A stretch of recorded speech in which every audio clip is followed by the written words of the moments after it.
Halo teman-teman, kembali lagi dengan saya Priyo Utomo. Di sini saya akan sedikit sharing ke teman-teman semua dari lanjutan materi yang pertama. Kita memasuki materi yang kedua, yaitu pembahasan lanjut mengenai manajemen koin dan juga manajemen money secara lebih mendalam. Baik, di sini kita mulai saja langsung ke manajemen koin. Nah, di video yang sebelumnya, di materi pertama itu menjelaskan tentang manajemen koin 75% koin yang masuk 10 besar, dan juga 75% dan 25% masuk koin yang micin, teman-teman. Nah, tentu teman-teman sudah menonton video sebelumnya. Sebelum menonton video ini, baik, tentang manajemen koin, teman-teman bisa cek di coinmarketcap.com. Di sini teman-teman bisa melihat cryptocurrency dan melihat peringkat-peringkat dari koinnya. Nah, 75% kemarin kan saya sarankan untuk teman-teman masuk ke 10 besar koin-koin ini, atau 15 besar bisa, 20 besar lah maksimal, minimal ranking yang teman-teman boleh masuki 75% dari aset teman-teman. Nah, di sini kita sesuaikan saja di Indodax, sudah saya favoritkan. Di sini ada Bitcoin, saya favoritkan, ada kemudian BNB kan masuk 10 besar, Doge, DOT, kemudian Theta ini juga bagus, masuk 20 besar.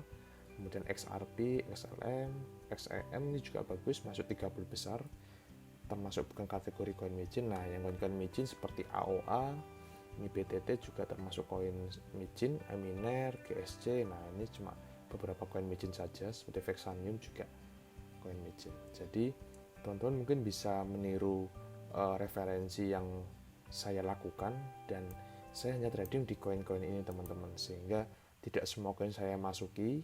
Saya hanya memilih beberapa koin, dan tentu saya tetap memilih beberapa koin yang micin untuk spekulasi, seperti itu, teman-teman. Nah, teman-teman bisa mungkin screenshot atau menyesuaikan dengan akun Indodax teman-teman. Nah, selanjutnya ini tentang koinnya, teman-teman, sudah ada gambaran tentang koinnya seperti apa. Nah, mungkin teman-teman besok untuk tradingnya fokus saja ke koin-koin yang 10 besar seperti BTC, BNB, Doge, DOT, dan juga mungkin XRP. Jadi seperti itu, teman-teman. Nah, kita lanjut saja karena koinnya sudah ada gambaran, ada referensi. Kita lanjut ke manajemen money ya, teman-teman, yaitu 10% untuk masuk pertama. Nah, ini seperti apa sih masuk pertama itu 10%, bro? Nah, saya jelaskan ya, teman-teman. Nah, di sini saya contoh, saya ada saldo rupiah 500.000 ya. Ini kita langsung praktek di marketnya langsung, sehingga teman-teman juga bisa meniru dan juga bisa lebih paham lah daripada saya hanya ngomong saja. Nah, di sini ada BNB. Nah, BNB kita contoh ya, BNB kan masuk 10 besar ya, teman-teman. Nah, Binance Coin BNB ini masuk 4 besar, ini nanti bagus. Nah, tentu teman-teman sudah tahu fitur-fitur ini semua dari video Tubi Indonesia, jadi tidak perlu saya sampaikan lagi. Nah, contoh kita ingin membeli koin BNB. Koin BNB hari ini turun 4,63%. Nah, kita cek. Nah, sebelum teman-teman beli BNB, teman-teman harus selalu mengklik Advance Chart. Advance Chart itu untuk mengetahui pergerakan harga secara menyeluruh gitu, teman-teman. Nah, ini kita ubah, ini dari 15 menit. Satu kotak ini 15 menit. Kita ubah ke 1 hari untuk melihat garis besarnya. Nah, kita lihat harga besarnya dari bulan Februari, Maret, April, Mei, Juni. Nah, dan ini tanggal sekarang.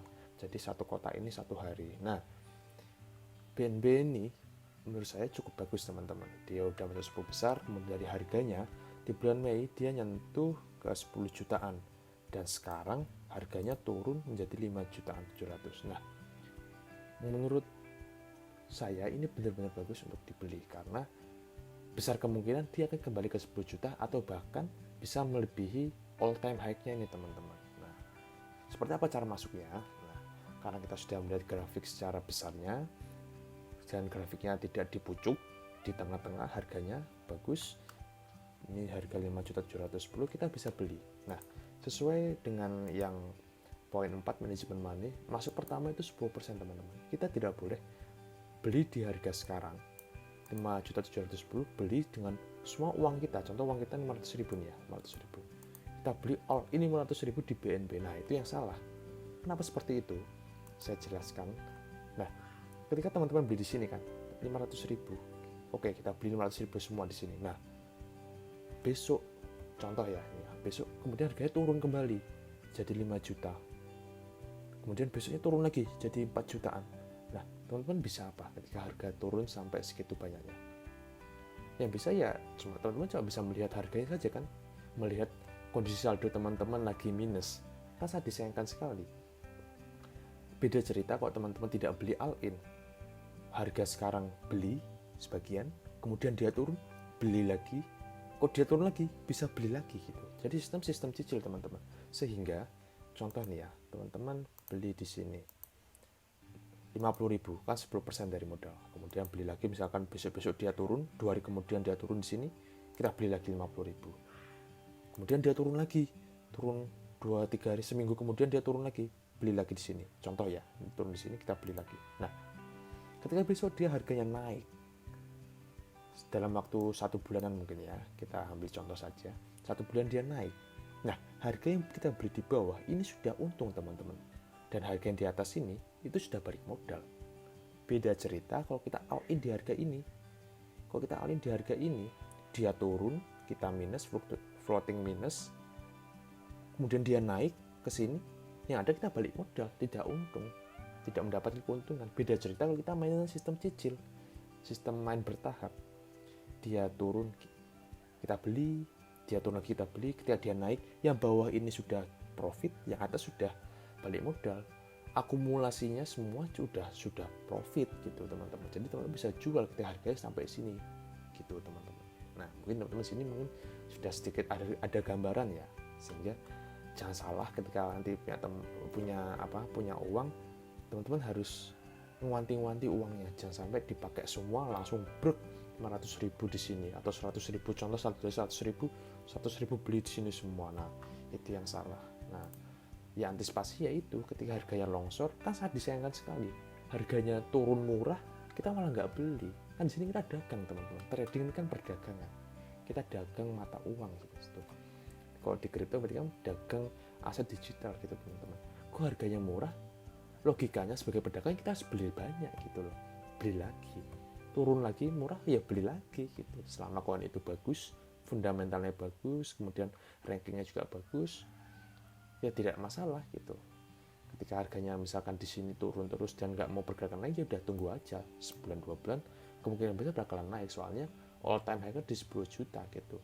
Histori akan terulang teman-teman, di market manapun, di saham, di forex, di binary atau di kripto, semua sama.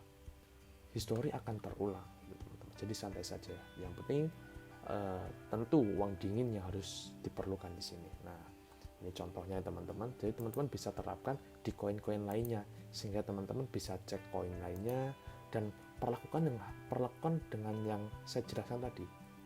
Ya, teman-teman sudah beli contoh BNB nih, kan saldonya 500.000, kita beli 50.000 contoh di harga sekarang ya, harga instan aja, market instan, berarti kita beli di harga sekarang teman-teman 50.000, ya udah beli saja langsung. Nah, oke, kita close, udah kebeli. Kita lihat di riwayat transaksi kita. Mana riwayat transaksi? Ya, riwayat transaksi Anda, saya sudah beli. Mana teman-teman? Oh, belum teman-teman ya. Kita beli, kita refresh dulu. Wah, sudah terkurang saldonya, berarti sudah beli. Kita lihat riwayatnya. Nah, kita sudah beli 49.000 karena terpotong pajak. Nah, nanti ketika harganya jadi 5.500.000 atau 5.200.000, kita bisa beli lagi 50.000. Begitu juga dengan koin-koin lainnya. Nah, yang penting jangan dihabiskan saldonya. Mungkin kalau saldonya ini 500.000, kita bisa beli, kita pakai dulu 200.000 atau 300.000 untuk hari ini. Kemudian kita tunggu besoknya ketika harganya turun agak banyak, kita bisa pakai lagi untuk beli lagi di harga bawah. Jadi seperti itu teman-teman. Saya harap teman-teman juga paham apa yang saya sampaikan. Mungkin cukup sekian. Selanjutnya akan saya bahas lebih mendalam lagi tentang beberapa cara beli koin lainnya ya, selain BNB, karena terbatas waktu. Bye bye teman-teman, kembali lagi di video selanjutnya. Oke, terima kasih.